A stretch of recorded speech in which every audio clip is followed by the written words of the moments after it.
Assalamualaikum warahmatullahi wabarakatuh. Bertemu lagi dengan saya, Mr. Yudi. Baik, untuk pertemuan kali ini saya akan bahas tentang incomplete independent clauses. Jadi untuk pertemuan 2 ini ada 3 subbab yang akan kita bahas dan saya akan pisah menjadi satu persatu videonya. Jadi yang pertama yaitu terkait incomplete independent clauses. Nah, sebetulnya memang materi ini sudah ada di silabus, sudah ada di modul kalian masing-masing. Nanti kalian tinggal explore, kemudian kalau mau ada yang ditanyakan, silakan ditanyakan. Nah, namun saat ini saya akan memaparkan sedikit apa itu incomplete independent clauses.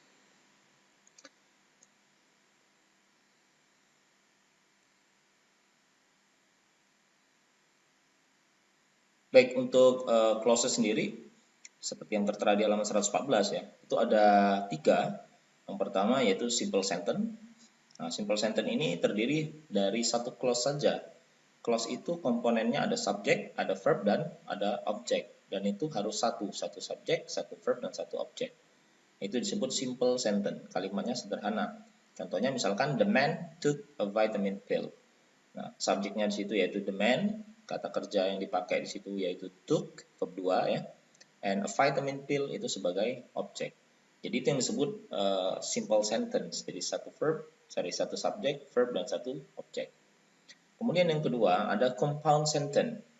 Jadi compound sentence ini kalau tadi simple sentence itu satu clause, satu independent clause, kalau dia compound sentence itu dua independent clause yang digabung menjadi sebuah kesatuan kalimat yang disebut compound sentence. Nah, compound sentence ini ada dua independent. Nah, dua independent ini digabung menggunakan konjungsi. Bisa and, bisa or, bisa so, dan sebagainya. Contohnya di sini misalkan, the man took a vitamin pill and he drank a glass of orange juice. Ya, jadi di kalimat ini ada dua independent. Yang pertama, the man took a vitamin pill. Kalimat yang kedua, independent clause yang kedua adalah he drank a glass of orange juice. Nah, dua independent ini digabung menggunakan and di sini. Nah, inilah yang disebut a compound sentence. Jadi sebuah kalimat yang terdiri dari dua independent clause digabung menjadi satu. Nah, yang terakhir yaitu ada complex sentence. Nah, complex sentence ini agak berbeda dari compound dan simple ya. Kalau simple ya jelas dia cuma satu independent clause. Kalau compound dia dua independent clause. Nah, kalau complex dia terdiri dari satu independent clause dan satu dependent clause. Jadi independent ini kalimat yang bisa berdiri sendiri dan dependent clause ini kalimat yang tidak bisa berdiri sendiri. Artinya dia butuh independent supaya kalimatnya jadi betul. Nah, kalau kalimatnya dependent saja nggak ada independent, maka kalimat ini bisa salah seperti itu. Nah, contohnya di situ misalkan ya, the man took a vitamin pill because he had cold. Jadi laki-laki itu minum obat pil karena dia sakit flu misalkan. Nah, di situ ada dua kalimat. Yang pertama independent clause, yang kalimatnya itu the man took a vitamin pill, dan yang kedua he had a cold itu sebagai dependent clause atau adverb clause. Nah, dependent clause ini ada 3 nanti. Jadi di breakdown lagi jadi 3 ya dependent clause tadi. Ada dia adverb clause, bisa jadi juga dia adjective clause, dan bisa juga dia noun clause. Tergantung nanti seperti apa. Nah, kalau kita lihat di pembahasan modul, sini kita bisa cek. Contohnya misalkan, nah ini contoh yang saya ambil tadi.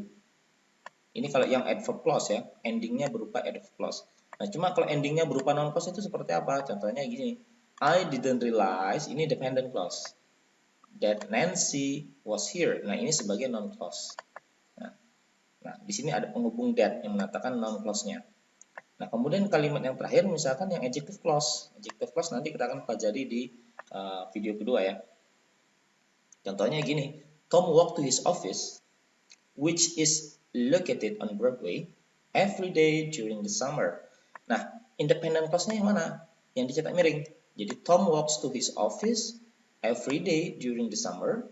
Itu independent clause-nya. Nah, kemudian di tengah-tengahnya diselitkan berupa apa? Adjective clause. Adjective clause-nya yang mana? Di sini ada kata which is located on Broadway. Nah, inilah adjective clause-nya. Jadi, dependent clause itu bisa adjective clause, bisa noun clause, dan bisa juga adverb clause. Tergantung kalimatnya seperti apa ya. Nah, itu 3 contoh clauses atau 3 jenis clauses. Cuma ada 4 ya, kompleks. Cuma memang tidak dijelaskan lebih lanjut karena memang dalam salah satu TOEFL itu sangat jarang sekali keluar. Nah, kemudian kita kan masuk ke missing subject, verbs, object, and complements. Seperti yang saya bilang di awal tadi bahwa sebetulnya pada prinsipnya kalimat itu terdiri dari satu subjek, satu verb, satu objek, dan satu pelengkap atau complements. Nah, yang nanti akan menjadi concern kita ketika mengerjakan soal TOEFL adalah kita harus bisa mengidentifikasi dulu mana subjek, mana verb, mana objek, dan mana complements itu. Karena apa? Kemungkinan ada dari 4 aspek ini yang hilang nanti. Kemudian kita harus mencari, oh ini yang hilang subjek nih. Jadi yang harus kita jawab yang berupa subjek. Oh yang ini hilang verb. Jadi yang kita jawab harus berupa verb dan seterusnya. Artinya memang harus kita ketahui dulu dan cara mengidentifikasinya harus kita kuasai. Gitu. Nah, di sini kita lihat all clauses have a subject and verb. Tadi saya bilang seluruh kalimat itu harus ada subjek satu minimal dan satu verb. Clauses with an action verb often take direct object as well. Jadi ada juga kata kerja yang bentuknya action. Nah, gitu. Dan itu sering sekali dikaitkan dengan direct object. Nanti kita lihat contoh-contoh kalimatnya. Ini contoh sederhana ya, people need vitamins. Subject, verb, object. Jadi ini pola sederhana yang kalau kita tadi kembali ke pola clauses itu ini berupa simple sentence, ya, simple clause, kalimat sederhana. Nah, ini langsung ke contoh, kita akan lihat. Misalkan ada contoh seperti ini ya. The art of storytelling, bla bla bla, almost as old as humanity. Nah, sekarang kalau kita telah, di sini subjeknya yang mana? Subjeknya itu yaitu the art of storytelling. Jadi saya harus tekankan di sini bahwa subjek itu tidak mesti harus terdiri dari satu kata ya. Subjek itu bisa 4 kata, bisa 5 kata, itu berupa frase. Ya, itu disebut frase. Nah, ini di sini the art of storytelling, ini phrase, ini frase. Jadi bukan the art-nya saja atau storytellingnya. Jadi the art of storytelling. Memang yang kita lihat the art-nya ini sebagai subjek utama. Art of storytelling itu sebagai pelengkapnya. Tapi kesatuan subjek itu the art of storytelling. Nah, the art of storytelling, art-nya ini tunggal. Subjeknya sudah ada. Verb-nya mana? Nah, ini yang kita akan cari. Disinilah verb-nya itu hilang. Karena subjeknya tunggal, art, maka kata kerja yang dipakai mesti tunggal. Verb yang dipakai mesti tunggal. Nah, kalau kita lihat di sini, ini macam-macam. Ada it, yang C ini. Nah, ini jelas salah. Karena sini udah ada mengandung unsur subjek. It. Subjek itu kalau bahasa Inggris kan ada 7. Isi it, Ayu, Dewi. Nah, kalau di sini sudah ada subjek, the art of storytelling, maka it-nya nggak usah lagi. Nah, ini jelas salah yang C. Kalau yang D ini juga salah karena yang A ini juga salah karena that di sini mengacu kepada non clause. Nah, kalau dia mengacu pada non clause nanti harus ada lagi subjek atau kata kerja di sini di ujungnya. Misalkan the art of storytelling that is almost as old as humanity is, misalkan seperti itu. Misalnya ada kalimat lanjutan di belakang. Nah, di sini tidak ada, sehingga penggunaan non clause di sini kurang tepat. Yang A salah. Nah, tinggal kemungkinan B dan D. Nah, D juga salah, being. Being ini tidak bisa digunakan sebagai kata kerja utama. Being itu adalah bentuk to be dari verb ing. Dan being ini identiknya dia digunakan ketika bentuk perfect continuous kalau dalam tenses atau bentuk pasif. Ya, pasif yang bentuknya perfect continuous. Atau bisa juga digunakan untuk present continuous yang bentuk pasif. Nah, cuma kalimat-kalimat ini tidak pas kalau being ini dipakai di sini. Karena tidak ada kata kerja utamanya, kata kerja bantunya juga tidak ada di sini. Nah, sehingga yang paling tepat kalau kita jawab yaitu bentuk is, karena di sini subjeknya tunggal. Kata kerjanya tidak perlu macam-macam, tidak perlu ada it, tidak perlu ada that, langsung pure kata kerja saja yaitu is. Nah, itulah jawabannya ya. Jadi yang paling tepat itu yang B. Nah, kemudian kita lihat lagi, misalkan ada satu contoh lagi nih yang terakhir, sebelum yang terakhir ya. Nah, ini ada sebuah kalimat, di sini sudah ada kata atau kalimat when lava cools very rapidly. Nah, ketika lava itu, lahar itu mendingin dengan sangat cepat. Nah, di sini sudah ada konjungsi konektor when. Artinya apa? Kita harus mencari bentuk kalimat di depan. Bentuk kalimat ini maka harus tadi yang clause, ada subjek, ada verb, ada objek, minimal subjek dan verb gitu. Nah, sekarang kalau kita lihat pilihan A, B, C, D yang berupa subjek dan verb itu yang mana dulu? To form premise, ini tidak ada subjeknya. Because premise is form, ini betul ada subjek, ada verb. Premise sebagai subjek, is form sebagai kata kerja atau verb. Tapi because di sini ini nanti double dengan when, karena ada dua kata hubung, ada when, ada because. Nah, karena kalimatnya kalau diartikan juga rancu, because premise is form when lava cools very rapidly, ya nyambung. Ya. Nah, kemungkinan jawaban antara C dan D. Nah, cari yang ada subjek dan verb. Nah, kalau yang D, forming premise, ini sebagai subjek, gerund sebagai subjek di depan, forming premise, tapi verbnya nggak ada. Mana misalkan, forming premise, bla bla bla bla, nah, sekarang ada verbnya ya, when lava cools very rapidly. Nah, di sini tidak ada verb, maka kurang tepat. Sehingga yang tepat itu yang C. Premise itu sebagai kata kerja, subjek, is form itu sebagai kata kerja. Nah, inilah yang kemudian menjadi jawaban untuk pertanyaan yang ini. Jadi yang harus diketahui yaitu kita harus bisa mengidentifikasi dulu subjek dan verb itu dalam sebuah kalimat. Nah, ini yang paling penting ya. Ini yang harus digarisbawahi juga. Bagi yang nanti masih bingung gimana sih membedakan subjek dan verb, itu harus banyak-banyak baca lagi, kemudian berlatih. Nanti pas di Zoom boleh bertanya. Nah, kita masuk ke materi yang terakhir di subbab ini. Clauses with there and it. Mungkin pernah dengar ya, there dan it. Sebetulnya ini clauses yang biasanya dimulai sebagai pengantar ya, pengantar kalimat. Misalkan it is important that, misalkan there are two bla bla bla dan seterusnya. Ada di awal kalimat dan itu sebenarnya tidak jelas mengacu ke siapa. Nah, kadang-kadang ini disebut impersonal juga bisa ya. Ada it, ada you, ada there, bisa juga disebut impersonal. Nah, cuma memang dua kata ini ketika dalam soal TOEFL itu disebut expletives. Expletive ini semacam kayak kata kosong yang dia sebatas pengisi kata yang ada di depan kalimat seperti itu.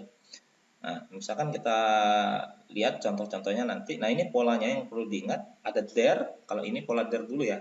Ada there, kalau there ini diikuti verb to be, bisa is, are, was, were, kemudian baru subject. Contohnya, nah, di sini ada there are many skyscrapers in New York City. Jadi ada banyak gedung pencakar langit di kota New York. Nah, di sini kalau kita lihat polanya there are. Ini verb to be gitu ya. Subjeknya many skyscrapers. Nah, di sini pola there itu berlaku di soal-soal TOEFL. Nah, kemudian ada contoh yang kedua misalkan there was a good movie. Was ini bentuk pas dari is dan am. Jadi there was ini verb to be. Subjeknya mana? A good movie. Dan on television last night ini sebagai keterangan saja. Jadi pola-pola seperti ini kadang-kadang muncul di TOEFL dan yang harus kalian pahami adalah yang mana nanti yang hilang. Apakah yang subjeknya hilang, was a good movie, ataukah yang to be-nya yang hilang. Gitu.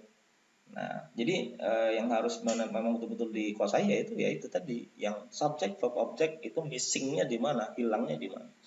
Jadi pola-pola yang seperti itu yang harus memang diingat terus seperti itu.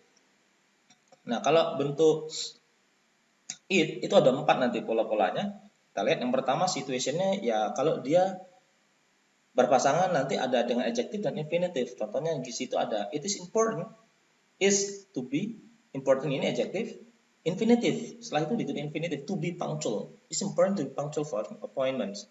Penting untuk tepat waktu ketika kita janjian. Jadi pola ini bisa dipakai it ya. It itu kalau kita tanya ngacunya ke siapa? Ini nggak ada.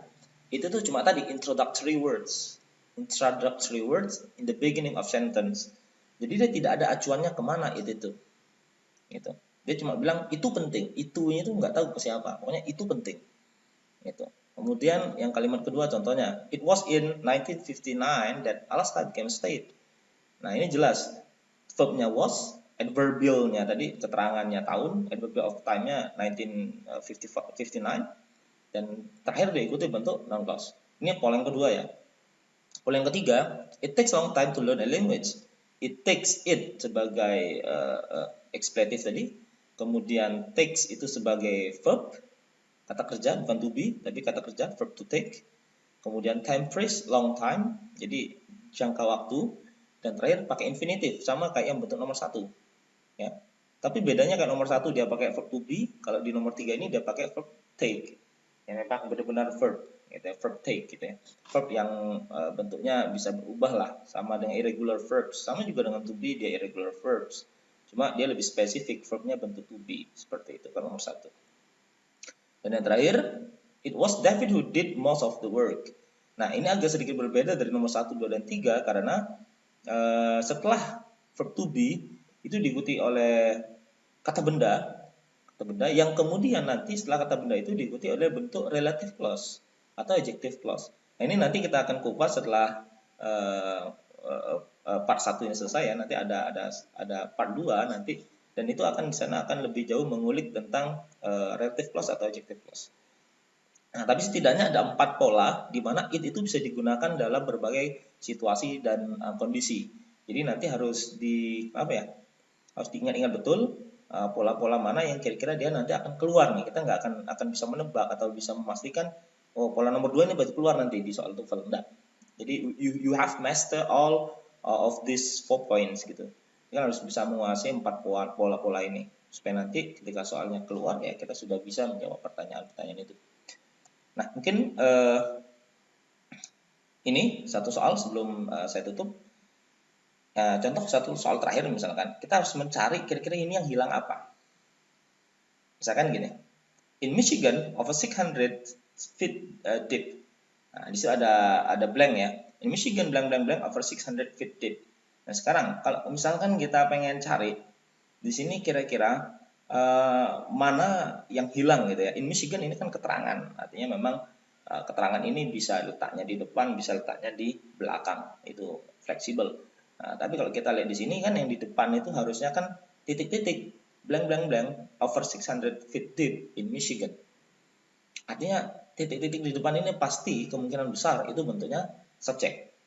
Nah, subjek itu ya setelahnya harus diikuti verb, kan pola sederhananya gitu tadi itu. Subjek, verb, object. Nah, kalau kita lihat di sini ada beberapa pola yang memang bisa mengecoh ya. Misalkan contohnya yang A.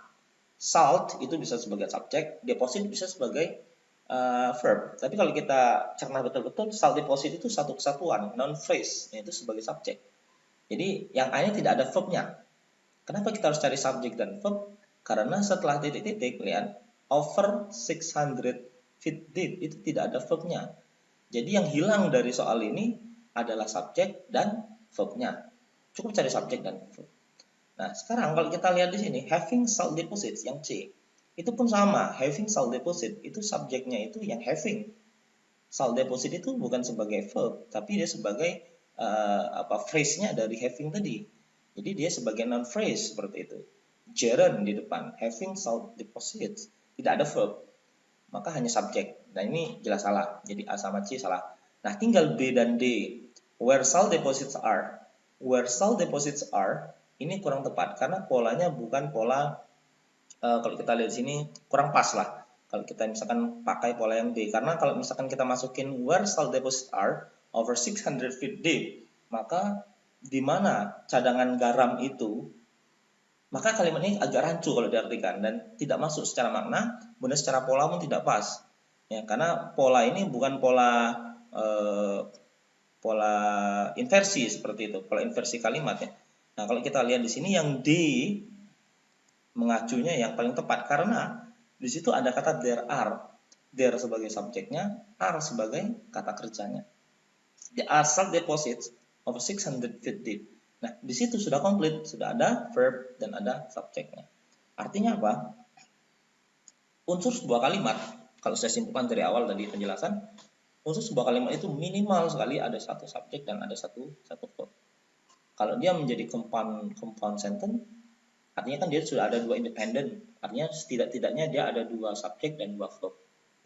Kalau dia nanti menjadi complex sentence, ada satu independen, ada satu dependent, maka setidak-tidaknya dia ada satu subjek dan dua verb. Dan seterusnya seperti itu. Ya, jadi di materi part 1 ini saya rasa harus banyak lagi nanti lihat-lihat latihan-latihannya, kemudian nanti kita akan bahas, saya akan tampilkan juga soal-soal yang akan saya munculkan sebagai kuis di Zoom meeting. Nanti tolong dipelajari baik-baik dan feel free nanti di Zoom meeting mau bertanya terkait soal-soal yang ada di modul kalian ya. Mungkin itu yang bisa saya sampaikan untuk pertemuan kedua part 1. Nanti setelah ini ada part 2 dan part 3. Tetap nonton videonya supaya nanti kalau ada yang kurang paham boleh ditanyakan. Terima kasih.